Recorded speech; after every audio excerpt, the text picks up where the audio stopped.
Mateus capítulo 24, os irmãos chegaram depois.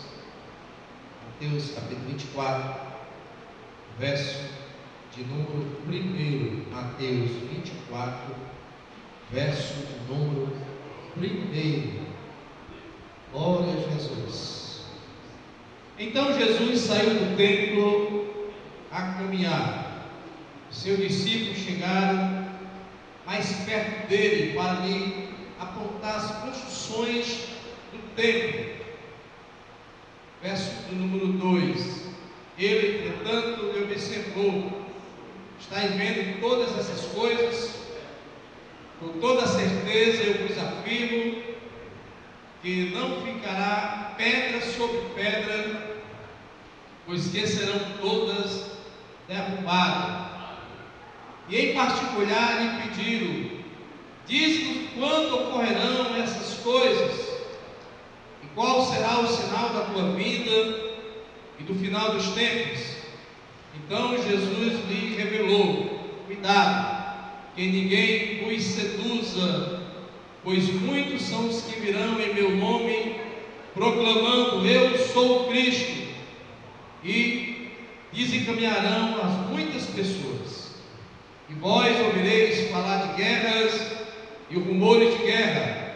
Todavia não vos desespereis, porque é preciso que tais coisas ocorram, mas ainda não será o fim.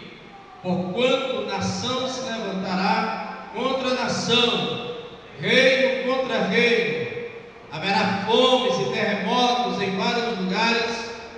Contudo, esses acontecimentos serão apenas como as primeiras dores de um parto. Então eles vos entregarão para seres afligidos e condenados à morte. Sereis odiados por todas as nações por serem meus seguidores.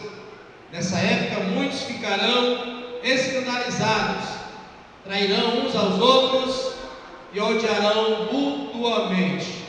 Então numerosos falsos profetas surgirão e enganarão a muitos. E por causa da multiplicação da maldade, o amor da maioria das pessoas se esfriará. Aquele, porém, que continuar firme até o final será salvo. Amém, irmãos? Glória a Jesus. Vamos poder sentar em nome de Jesus. Meus amados irmãos, essa passagem 24:1, Mateus capítulo 24, verso de número 1, é uma passagem, irmãos, que Jesus ele fala a respeito do final dos tempos.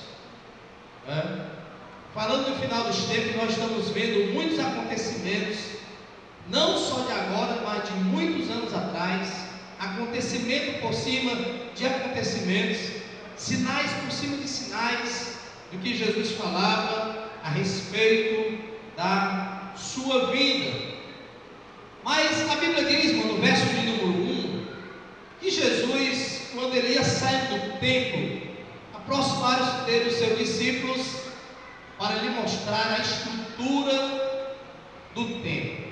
O templo, irmãos, que ele fala aqui, que Jesus se refere, é o templo feito, é o templo construído por Herodes. Na realidade, nós tivemos praticamente 3 construções de templo.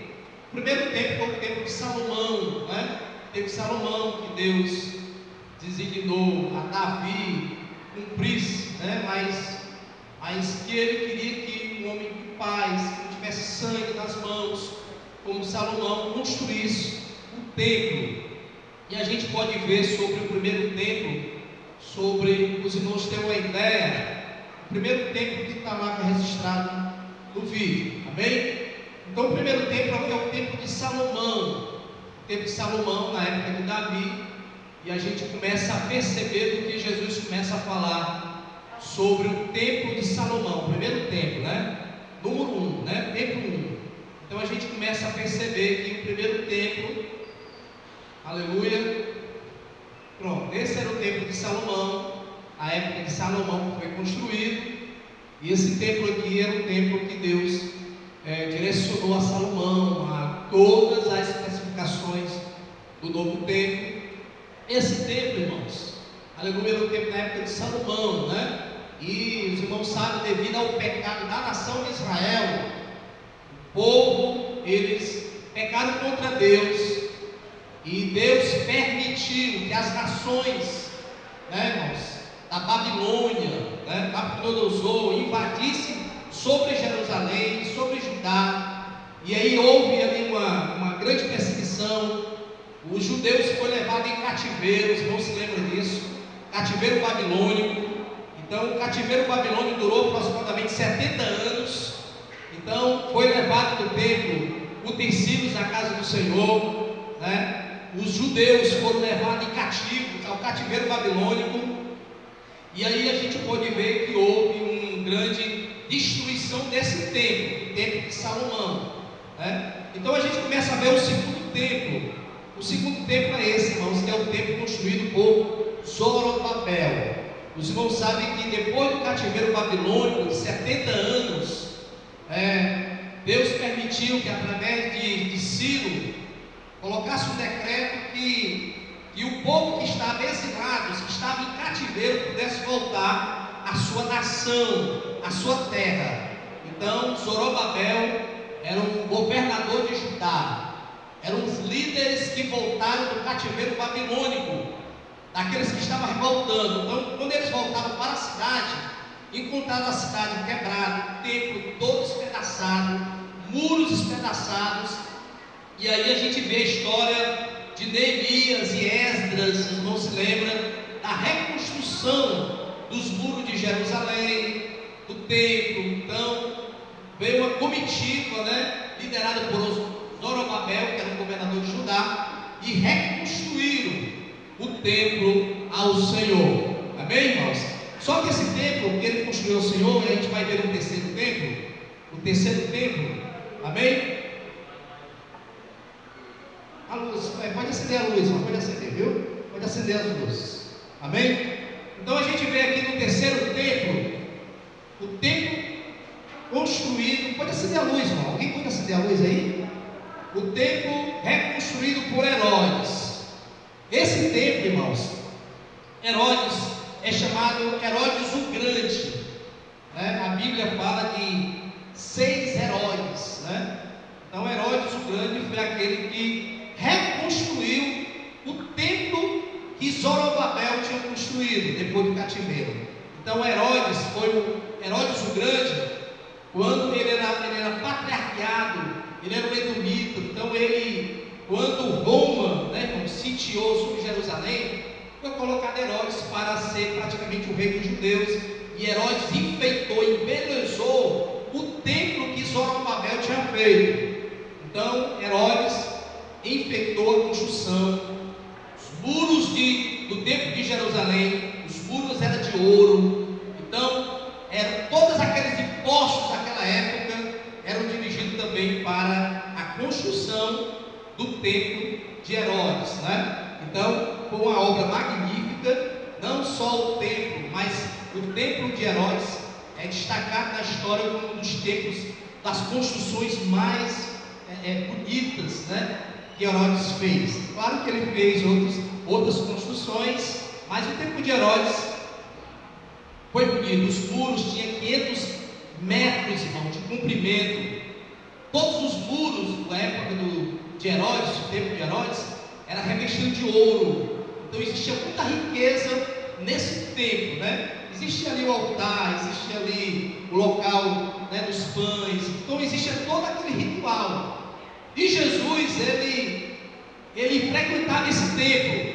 Jesus andava no templo todos os dias pela manhã, e quando ao cair à tarde, Jesus se dirigia ao Monte das Oliveiras.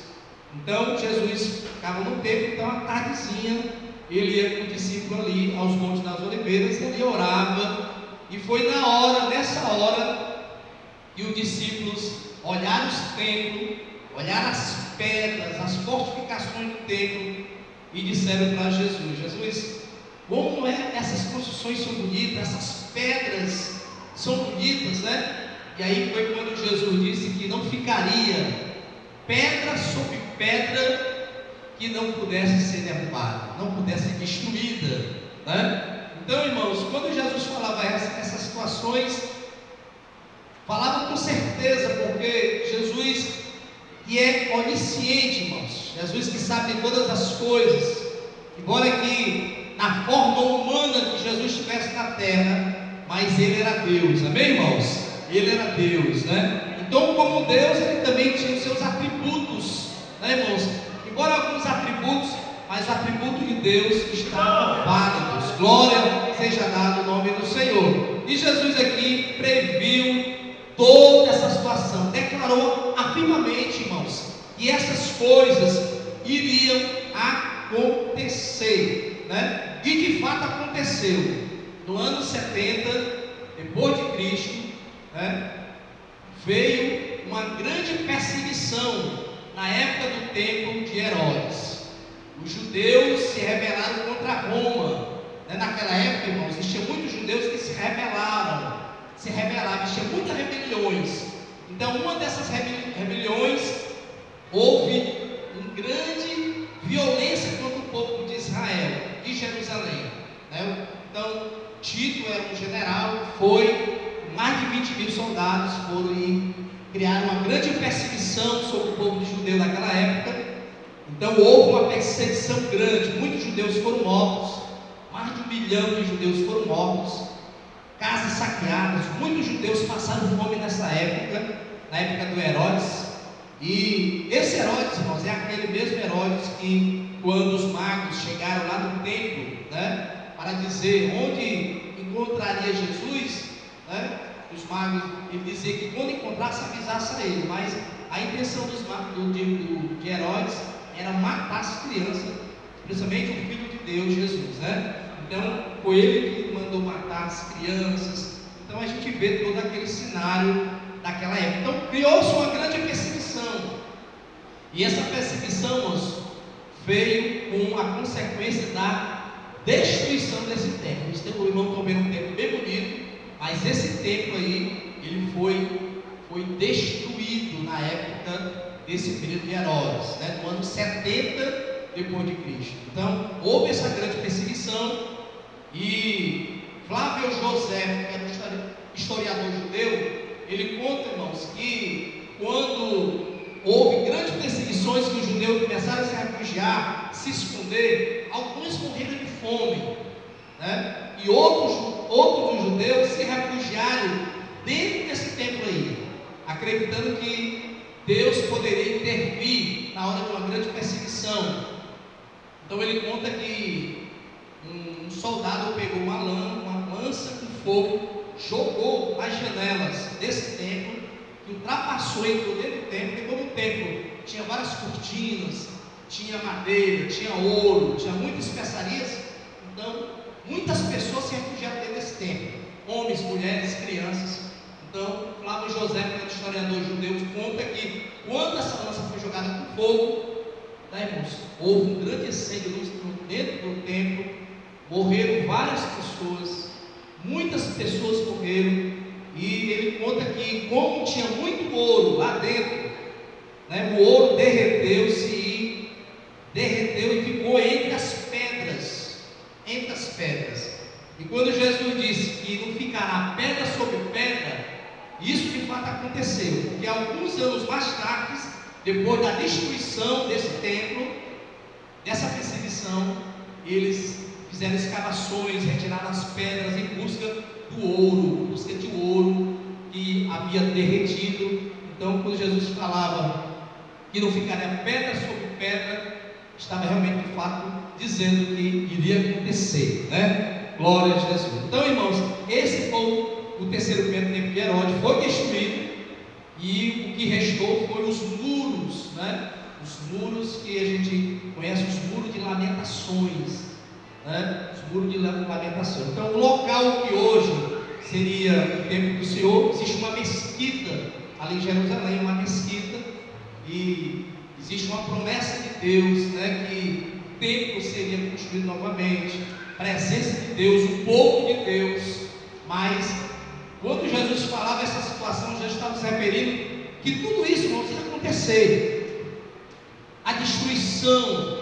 Quando a gente volta um pouco no capítulo 23, a gente vê que Jesus, ele discute, irmãos, com os fariseus. Os fariseus, aquelas pessoas que se opõem ao ensinamento de Jesus, sempre debatiam as questões com Jesus. Jesus chamava ele de pessoas que não tinham sanidade, que não entendiam, exigia uma coisa dos judeus, na prática eles não faziam. Então Jesus disse que a sua casa, e disse para ele, a sua casa ficaria deserta. Então quando Jesus se referia também a isso, estava se referindo ao momento que existiria uma grande perseguição no ano 70, ali depois de Cristo. Amém? Glória a Jesus. Então, irmãos, esse sermão, escatológico, a gente pode falar para os irmãos que o termo escatologia, ela é uma palavra meio do grego escato, quer dizer que é últimas coisas, quer dizer que significa últimas coisas, e logia é estudo. Então, escatologia é o estudo das últimas coisas, Então, o sermão escatológico de Jesus.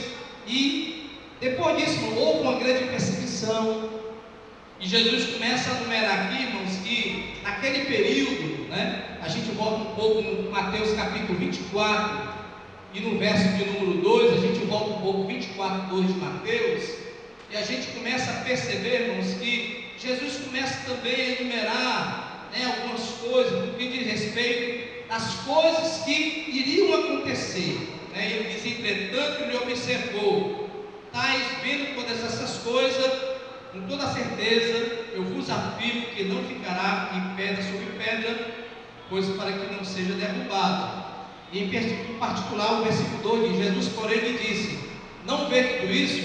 Em verdade, eu digo que ele não ficará com pedra sobre pedra, que não seja derrubado. O verso 3 já fala: estando assentado no Monte das Oliveiras, chegaram a ele o seu discípulo em particular, dizendo: diz o Senhor, quando serão essas coisas, e que sinal haverá da tua vinda e do fim do mundo?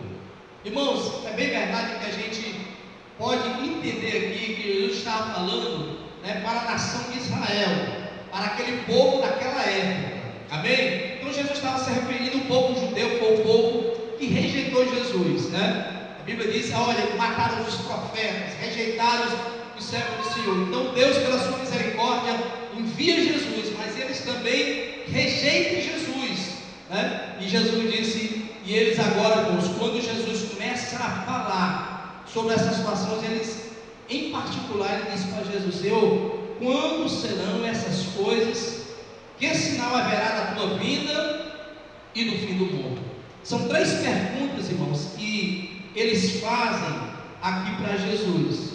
E Jesus, ele começa a mostrar, irmãos, que essas coisas irão acontecer, mas numa data que não estava prevista, uma data que não tinha certeza, não tinha nada definido de data, mas essas coisas iriam acontecer. O povo de Israel ia passar, irmãos, por grande sofrimento, por grandes lutas, e a gente começa a ver no verso 4, a gente começa a ver aqui, versículo 4, e Jesus respondendo disse: acautelai-vos que ninguém vos engane. O 5 diz: porque muitos virão em meu nome dizendo: eu sou Cristo, e enganarão a muitos. Então, naquela época, entre o povo de Israel, Jesus já falava isso, irmãos. Muitos virão em meu nome dizendo: eu sou Cristo, e enganarão a muitos, Naquela época, irmãos, existia um judeu no ano 130, e Bar Kokhba, era um judeu revolucionário da época.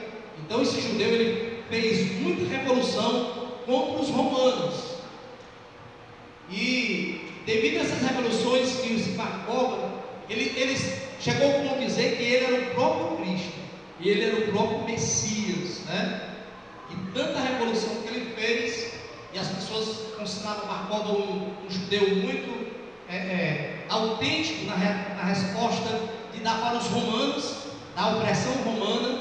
Mas os judeus, irmãos, os discípulos fazem essas 3 perguntas a Jesus: quando serão essas coisas? Na religião judaica, irmãos, na visão dos judeus, quando ele diz: quando chegarão essas coisas? Que sinal haverá da tua vinda? Quando será os fim dos tempos? Quando o judeu, os discípulos falam isso, estava retratando, irmãos, que para os judeus existiria um tempo que o Messias viria, existiria um tempo que o Messias restauraria a nação de Israel, e até hoje, os judeus estão esperando ali o Messias, mas o Messias já veio, Jesus já veio, já morreu, já ressuscitou, e Ele está vivo entre nós. Glória seja dado o maravilhoso nome do Senhor nosso Deus. Então aqui Jesus fala desse acontecimento, e esse acontecimento, irmãos, ele aponta um para o outro, Então ele diz: porque muitos virão em meu nome dizendo, eu sou o Cristo, e enganarão a muitos. Mas a gente vê, irmão, a história fala de algumas pessoas que se titulam como Cristo, A gente pode ver algumas pessoas, alguns personagens que se titulam como Cristo, Nós botamos aí no computador algumas fotos de pessoas que se titulam como Cristo, Os irmãos vão ver que principalmente 5 personagens a gente pode ver que se titulam como Cristo. Então a gente vê isso aqui da Sibéria Vissarion, Sibéria da Rússia. Esse homem aqui, diz aqui, os irmãos vão ver daqui, o Torov era casado e trabalhava com guarda de trânsito. Com a crise após a fim da União Soviética, perdeu o emprego e despertou. Era Jesus, Adotou o visual do Messias, e aos poucos os discípulos ergueram a comunidade que produz a própria comida. Então, esse homem, irmãos, ele se titula também como Messias. Outro personagem, David Shepherd, da Inglaterra, ele descobriu a identidade messiânica numa viagem de cogumelos. Então, ele aqui também se denomina também como Messias. Outro, Michael Tracy, Novo México dos Estados Unidos, conhecido. Então a gente começa a ver, mas só em 2000 eu ouvi dizer, você é o Messias. Então ele descobriu uma voz dizendo que ele era o Messias. A gente vê também outras fotos, Shoko Asahara, Tóquio, Japão, é líder da seita Verdade Suprema, arquitetou o atentado terrorista no metrô de Tóquio. E a gente começa a dizer, e aí ele aqui, o plano era provocar uma guerra e aumentar a influência. Ele dizia ser a reencarnação de Shiva, um deus hindu, Buda e Jesus. Então essas pessoas, e também o outro personagem, Henri Cristo. Henri Cristo é conhecido, irmãos? A gente conhece Henri Cristo pelas notícias, Nova Jerusalém, Brasília. Ele diz que aos 13 anos ela saiu da casa dos pais adotivos em Santa Catarina, foi morar na rua, viveu nos bicos do astrólogo. Ele aos 31, jejuou por 4 dias. Foi quando Deus abriu o jogo e ele era Jesus e deveria mudar o nome para Em Cristo.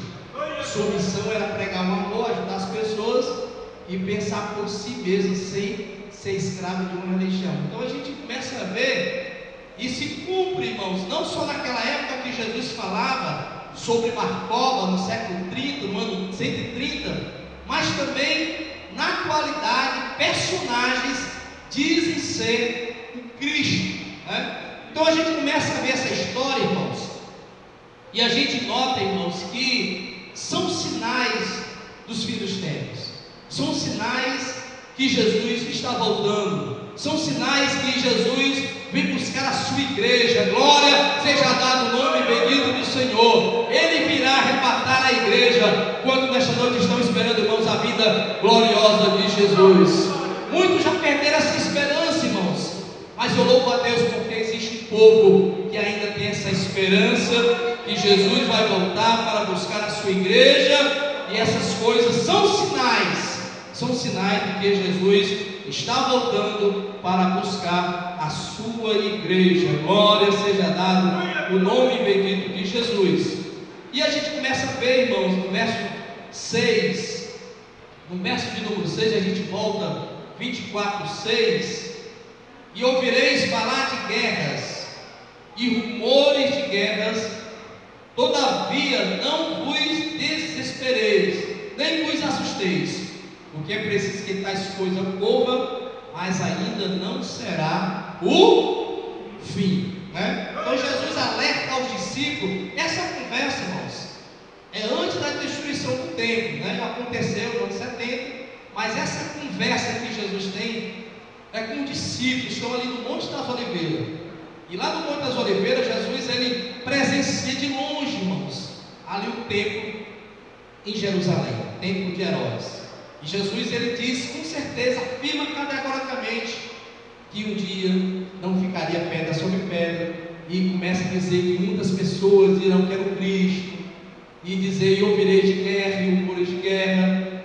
Então, irmãos, naquela época, irmãos, já existia muitas guerras, né? A primeira guerra judaica romana, né? Teve essa revolta judaica, né? Existe naquela época pelo menos 3 rebeliões ali naquela época em Jerusalém. Também existia muitas guerras, e a gente começa a falar em guerras, a gente começa a perceber, irmãos, que quantas guerras, né, irmãos, já aconteceu, está acontecendo. A gente começa a ver a Primeira Guerra Mundial no ano de 1914 a 1918, a Segunda Guerra Mundial no ano de 1939 a 1945.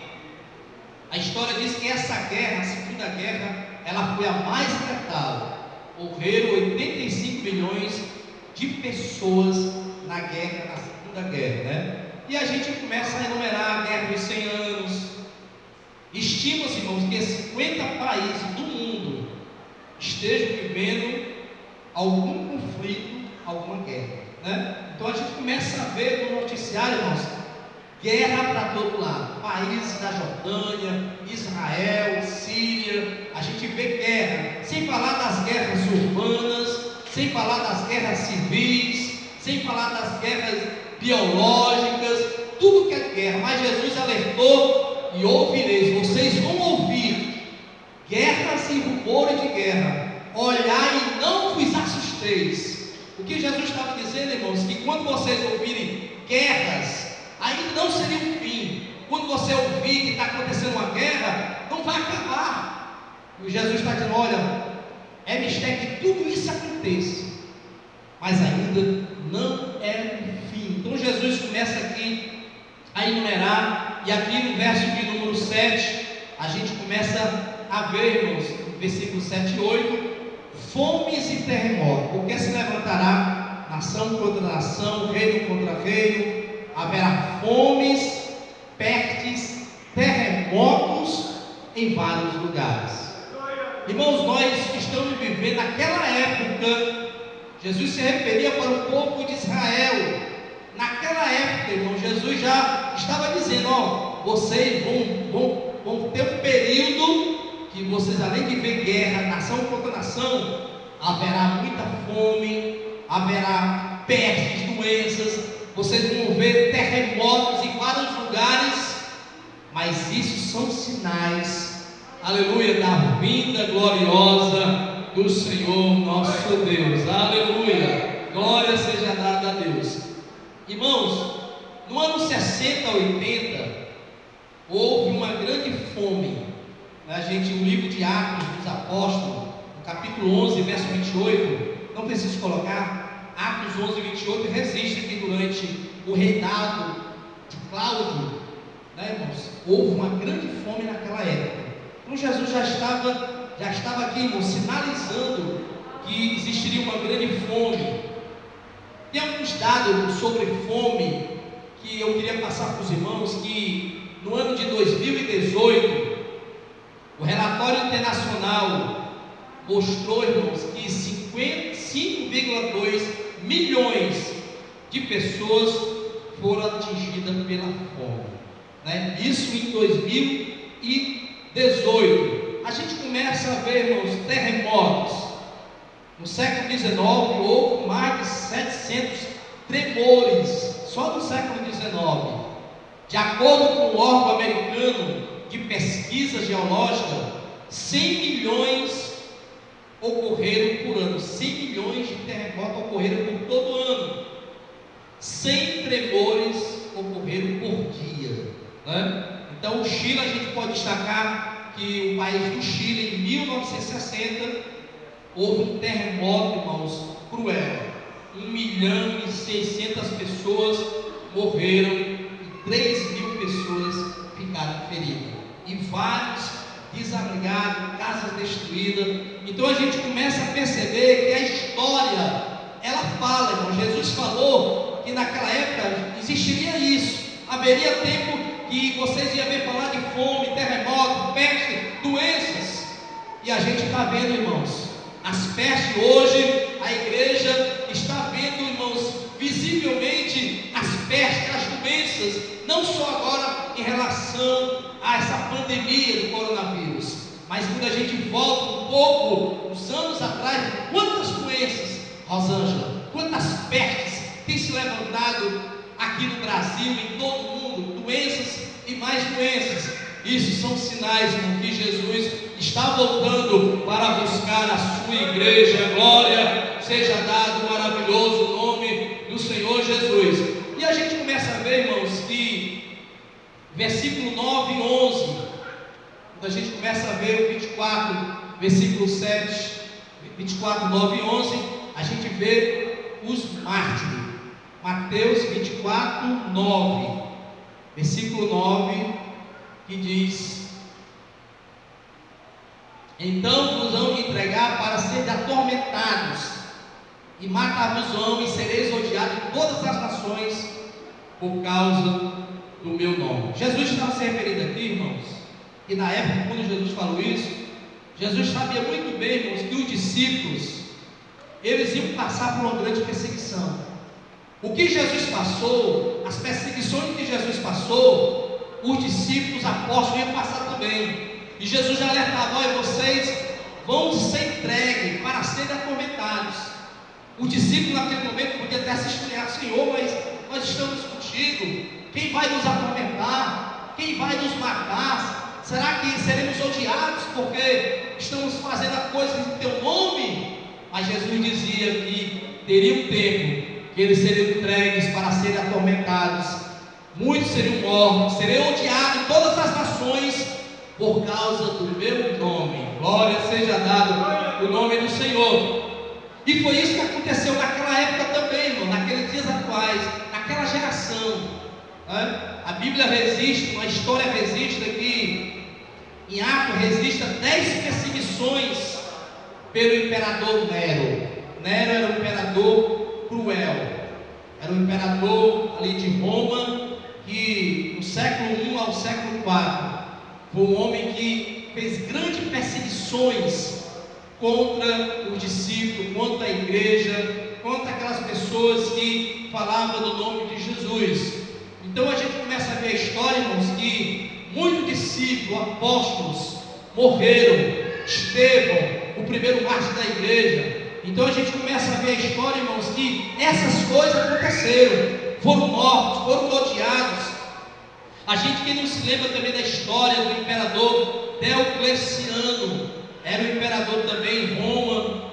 Diz que nesse período foi o período mais sangrento, mais cruel em perseguição aos cristãos.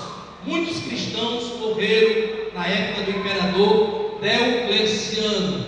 E a gente começa a ver no verso de número 13, irmãos. Verso 13.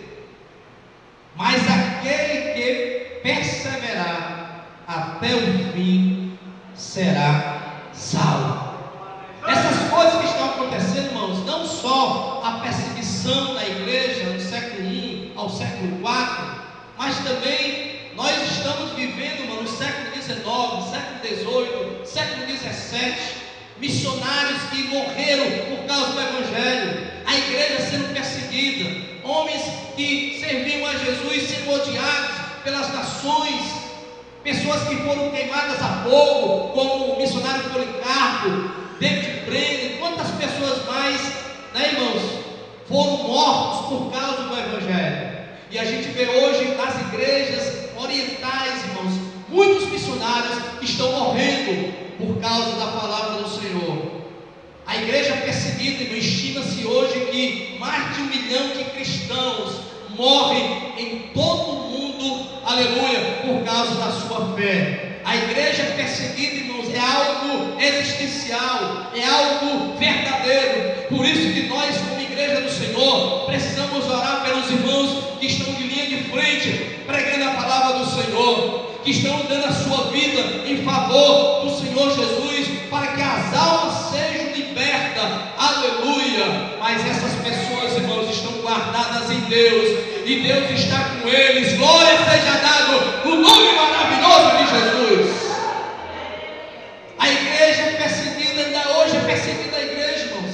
Até hoje nós somos perseguidos, mas a igreja, ela ainda está de pé, ela continua marchando, ela continua ainda caminhando, ela continua ainda, irmãos, fazendo coisas grandiosas, porque Deus está conosco, Deus está com a igreja, aleluia. E toda honra, toda glória, todo louvor seja dado ao Senhor nosso Deus. Nós vimos, irmãos, que essa perseguição acontece também nos dias atuais. Mas no verso 13 ele disse: mas aquele que perseverar até o fim será salvo. Aleluia. Quanto nesta noite estão perseverando? Aleluia. Quanto nesta noite, irmãos, estão perseverando? Continua perseverando. Quando eu falo isso, irmãos, porque, irmãos, nós estamos vendo no dia de hoje pessoas que já não estão perseverando, irmão, pessoas já desistiram da fé, pessoas que não têm mais alegria de vir para a casa do Senhor, pessoas que não têm mais alegria de vir para a igreja para aprender a palavra do Senhor. São pessoas que estão desistindo, são pessoas que estão parando, aleluia. Mas eu quero louvar nesta noite a vida dos irmãos, porque estão aqui, estão perseverando. A igreja é perseverante. Aquele que perseverar até o fim, esse será salvo. Jesus falou isso para os discípulos naquela época: olha, vocês querem ser salvos? Vocês querem salvar as suas vidas? Então persevere até o final. Glória seja dada a Deus. Não importa se você contraiu doença, não importa se alguém está te perseguindo, não importa se vocês estão vendo sinais de terremoto, de fome, de tanta miséria neste mundo. Jesus nos orienta que a gente não deve nos assustar, porque Ele nos orienta que isso é o princípio de dores. Glória seja dada ao nome de Jesus. Esses são o princípio de dores, irmãos. É como uma mulher que está pronta para um parto, está sentindo as primeiras contrações, as primeiras dores, mas ainda não é o parto. Mas Jesus disse que quando todas essas coisas acontecerem, aleluia, esteja atentos, porque isso é o princípio de dores, e que Jesus vai voltar para buscar a sua igreja. Aquele que perseverar até o fim será salvo. Aleluia. No livro de Hebreus, no capítulo 10, verso 38, ele diz: mas o meu justo viverá da fé, mas se ele recuar, a minha alma não tem prazer nele. Você vive da fé em Deus, você vive da confiança em Jesus. Aleluia. A tua fé é pessoal diante de Deus. Eu não posso entregar a minha fé para você, a tua família não pode entregar a tua fé para você. A tua fé é você e Deus. A Bíblia diz que sem fé é impossível nós agradarmos ao Senhor, porque é necessário que aquele que se aproxima de Deus creia que Ele existe e que Ele é recompensador daquele que Ele busca. Se Ele recuar, a minha alma não tem prazer nele. Deus não se alegra daqueles que recuam. Deus não se alegra daqueles que voltam para trás, irmãos. Quantas pessoas nós conhecemos, irmãos, que eram da igreja assíduo, que tinham alegria do Espírito Santo de orar, de pregar a palavra, de vir aos cultos, de se alegrar na presença do Senhor, mas muitos já recuaram, muito mais lúcidos, não tem mais essa insistência, não tem mais essa perseverança, e a gente começa a perguntar: meu irmão, cadê o irmão, cadê a irmã, o que está acontecendo, irmão? Mas Jesus, ele orientou, irmão, no sermão: por se multiplicar a iniquidade, o amor de muitos esfriaria. Muitas pessoas, irmãos, têm se esfriado, irmãos, o pecado está tomando de conta. Por se multiplicar a iniquidade, irmãos, o amor de muitos está esfriando, irmãos. É pecado, coisas fazem desagrado a Deus. E o que leva a isso? O esfriamento do amor. Não tem mais o amor pelo irmão, não tem mais o amor pelo pastor, não tem mais o amor pela igreja, não tem mais o amor pelo próximo, não tem o amor de fazer a obra de Deus, não tem o amor de evangelizar, não tem mais o amor de estar na casa do Senhor, porque por se multiplicar a iniquidade, o amor de muitos esfriará. Mas nesta noite, irmãos, eu estou falando com o povo, aleluia, que o amor não esfriou, mas o amor está quentinho, está fervendo, aleluia, e nós estamos, irmão, perseverando, porque Jesus está voltando, e nós vamos perseverar até o final, irmãos. Mas se você recuar, se você der um passo para trás, a minha alma não tem prazer nele. Quem está falando isso é o próprio Deus, aleluia. Se você recuar, desistir, a minha alma não tem prazer nele. Glória seja dado o nome bendito do Senhor. E a gente vai para o verso de número 36, aleluia, verso 36, que diz a continuação desse sermão escatológico: mas naquele dia e hora, ninguém sabe, nem os anjos do céu, mas unicamente meu Pai.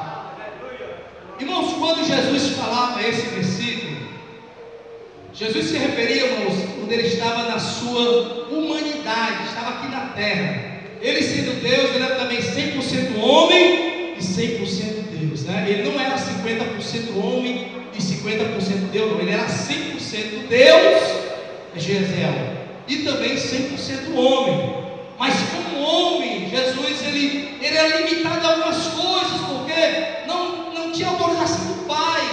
Ele abdicou de algumas coisas como homem. Como o homem sentiu sede, como o homem sentiu fome, como o homem sentiu dor, aleluia, como o homem ele descansou, aleluia. Mas como Deus, aleluia, ele é o alimento para as nações, ele é o remédio para as nações. O guarda de Israel não bosquejará, nem dormirá o guarda de Israel. Mas como, irmão, na sua humanidade, a Bíblia diz que ele sendo Deus, ele não teve usurpação ser igual a Deus, mas ele se humilhou-se a si mesmo, fazendo em forma de homem, sendo obediente até a morte, morte de cruz, pelo que Deus o exaltou soberanamente e lhe deu o nome que é sobre todo nome, para que o nome de Jesus se dobre todo o joelho, do que está nos céus e que estão na terra, e toda língua confesse que Cristo Jesus é o Senhor, para a glória de Deus Pai. Mas quando Jesus estava, irmãos, na sua humanidade aqui na terra, ele não estava autorizado, irmãos, pelo Pai para dizer o dia e a hora que essas coisas iriam acontecer e a volta de Jesus. Jesus, irmão, sendo Deus, ele não perdeu seus atributos. Ele era Deus. Então, como Deus, ele era onisciente, onipresente, irmão Fátima.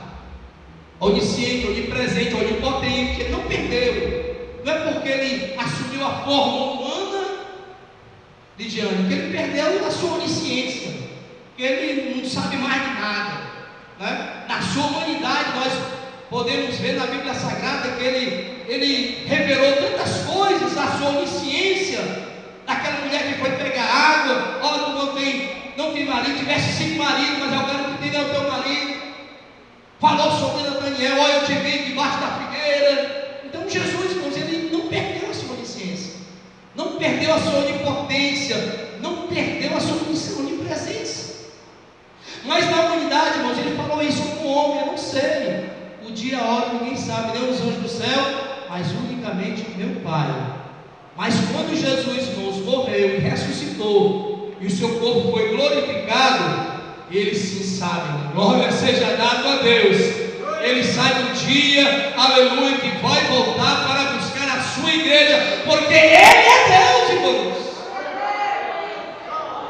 Ele deixou de ser Deus, não, irmãos. Ele é Deus. Jesus é Deus, irmãos. Aleluia. E Ele está voltando, irmão, para buscar a sua igreja. Glória seja dado o nome do Senhor.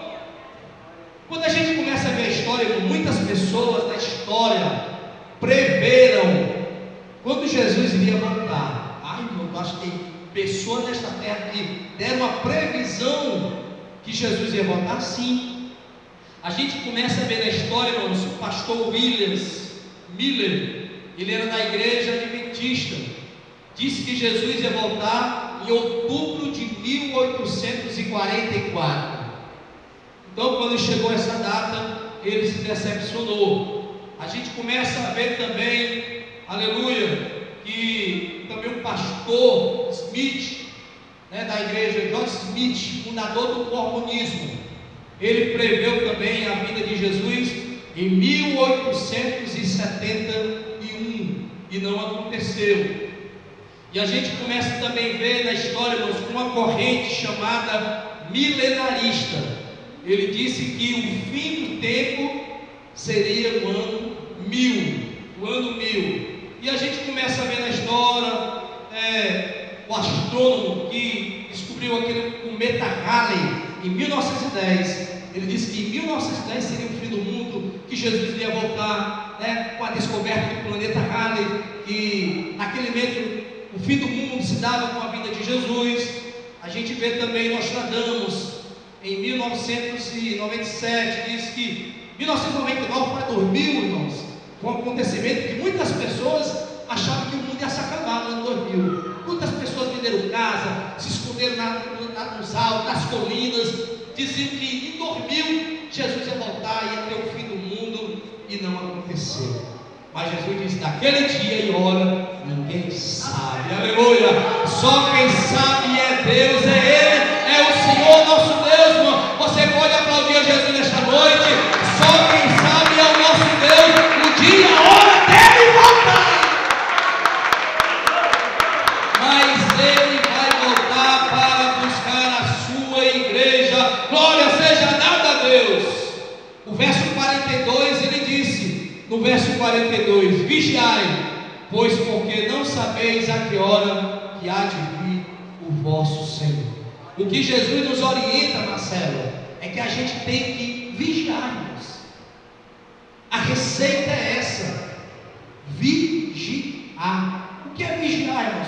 É eu me policiar, é eu ter cuidado da minha vida. Eu tenho cuidado, irmão, tenho que vigiar, porque não sabeis a hora em que há de vir o vosso Senhor. Aleluia. No verso 44 ele diz: estai vós apercebido também, porque o Filho do Homem há de vir a hora em que não penseis. Então Jesus vai vir numa hora em que você não vai pensar. Jesus vai vir na hora que a humanidade não vai ficar bem distraída, ninguém vai achar que aquele dia seria a volta de Jesus. E é nesse dia, irmãos, que quando a pessoa não vai pensar, no verso 44, por isso estáis vós apercebidos, atentos, vigilantes, porque o Filho do Homem há de vir a hora em que não penseis. Aleluia, oh glória. Mas Jesus, ele vai voltar, aleluia. Então, irmãos, a cada dia os sinais dos tempos tornam-se mais intensos. E a gente começa a ver 24:10, que ele diz: muitos serão escandalizados, negarão a fé. Muitos serão escandalizados, odiados, negarão a fé. Quantas pessoas, irmão, já estão negando a fé? Quantas pessoas não têm mais aquela fé que tinha antes? Ah, irmão, eu conheci aquela irmã, era uma bênção na casa de Deus, não faltava um culto de oração, não faltava um ciclo de oração, não faltava um culto de doutrina, um culto de domingo. Mas por vir um escândalo, nesse tempo muitos serão escandalizados. Quantas pessoas estão escandalizadas hoje? Por causa de uma situação, de outra. Ah, não vai para a igreja não, é tanta coisa, é exemplo disso, exemplo daquilo. Estão escandalizados, já perderam a sua fé, já não estão olhando para Jesus, estão olhando para o defeito do homem, para o defeito da mulher, para o defeito do pastor. Deixaram de olhar para Jesus e se escandalizaram. Tem gente que não quer mais vir para a igreja porque o irmão deixou de pagar o outro, porque o pastor pronunciou uma palavra errada, porque muitas vezes a irmã não tem uma atitude correta de santidade na presença de Deus, e as pessoas abandonaram a fé, não quer mais vir para a igreja. Mas nós não devemos perseverar, porque Jesus está voltando. Aleluia! Aleluia! A Bíblia diz em Apocalipse 2,10: não tema das coisas que há de aparecer, ser fiel até a morte, e dar-te-ei a coroa da vida. Ser fiel até a morte, irmãos, e Deus vai te dar a coroa da vida. A conclusão, irmãos, que a gente quer terminar em Apocalipse 19:7. Vamos mostrar o gráfico? Vamos mostrar aquele gráfico e depois a gente vai concluir aqui, irmãos. Amém? O gráfico, irmãos, que a gente pincelou sobre um pouco da palavra de Deus, o gráfico, irmãos, é esse. A gente vê que essa cruz simboliza a destruição de Jerusalém no ano 70, né, irmão? No ano 70, e a gente percorre princípios de dores. Princípio de dores, irmãos, esse princípio de dores estamos vivendo desde a época de Jesus, do que Jesus, presbítero Cícero, anunciava: terremotos, pestes, doença, nação contra nação, reino contra reino, perseguição. Então, o princípio de dores que Jesus falou daquela época até os dias atuais, esses sinais são os princípios de dores que a igreja está vivendo, mas, irmãos, está bem próximo de Jesus voltar para buscar a sua igreja. Então a gente vê o princípio de dores, vê também, irmãos, que no princípio de dores, né, quando Jesus arrebatar a sua igreja, nós cremos que a igreja não passará pela grande tribulação, embora que algumas igrejas acreditem que Jesus passará pela grande tribulação. Nós acreditamos que a igreja não passará pela ira de Deus, pela grande tribulação, mas no princípio de dores, irmãos, vai ter um parto, e esse parto, a grande tribulação, o anticristo durante 7 anos, o domínio do anticristo. Nesse momento a igreja já tem sido arrebatada. Durante os 7 anos do anticristo nós estaremos nas bodas do Cordeiro, louvado seja o nome do Senhor. Depois de 7 anos Jesus vai voltar, aleluia, vem, aleluia, para arrebatar, para implantar o milênio, irmãos, para implantar o milênio, vem com a igreja, aleluia, e aí a vida de Cristo. Então a gente começa a ver a vida de Cristo e o juízo final, e a gente precisa entender, irmãos, que a vida de Cristo, a segunda vida de Cristo, ela se dará em 2 fases. A primeira fase é quando Jesus vem arrebatar a sua igreja. 1 Tessalonicenses 4:16 e 17. Pois o mesmo Senhor descerá do céu com alarido, com a voz de arcanjo e com a trombeta de Deus, e os que morrerem em Cristo ressuscitarão primeiro. Depois nós que estivermos vivos seremos arrebatados juntamente com Ele nas nuvens, ao encontro do Senhor nos ares. Quando Jesus vai vir, irmãos, depois vai implantar o milênio, vai ter um milênio, 1000 anos com Cristo, né? Satanás vai ser amarrado, né? Vai ser preso, e existirá, irmãos, a vida de Cristo. Existirá que neste momento, quando a igreja vir, irmãos, quando o Cristo vir com a igreja para implantar o milênio, aí se cumpre aquela palavra que diz que todo olho o verá, todo olho vai ver. Os judeus vão ver e vão dizer: olha, lá vem Jesus, cavalo branco com a igreja, e vai dizer: aquele que transpassaram, não acreditaram, aleluia, glória a Deus. E vai ser seguido, irmãos, também com o juízo final, o julgamento das nações. Então o tema escatológico, irmãos, ele é muito grande, ele é muito extenso, aleluia. Mas a gente tem que concluir uma coisa, irmãos, em Apocalipse 9, 7: regozijemos e alegremos e demos glória, porque vindas são as bodas do Cordeiro, e já a sua igreja já se aprontou, aleluia. Nós, irmãos, a sua igreja que somos nós já nos aprontamos, nós já estamos vestidos, irmão, esperando a vinda gloriosa de Jesus. Nós, a igreja, já está pronto, a sua noiva já se aprontou. É um casamento, irmãos. O noivo vem buscar a sua noiva, e a noiva é a igreja do Senhor Jesus. E a noiva deve estar bem vestida, deve estar adornada, a noiva deve estar pronta, aleluia. Por isso que em Apocalipse ele diz 19, 7: regozijemos e alegremos e demos glória, porque vindas são as bodas do Cordeiro, aleluia. E já a sua esposa, a igreja, se aprontou. Glória seja dado o nome do Senhor. E Apocalipse 2:25 diz: mas o que tem retende até que eu venha. Lucas 21:34, para a gente terminar, falta um minuto. Lucas 21:34 diz, irmãos, tenham cuidado para não sobrecarregar o coração de vocês de libertinagem. Lucas 21:34: bebedeira e ansiedade da vida, e aquele dia venha sobre vocês inesperadamente. Lucas 21:34, do 34 ao 36, amém? Ele diz, para a gente fechar aqui, em nome de Jesus, 21:34, que diz: olhai por vós, vamos ficar de pé, irmãos. Olhai por vós, não aconteça. Vamos no 3 falar isso aí, irmãos? 1, 2, 3.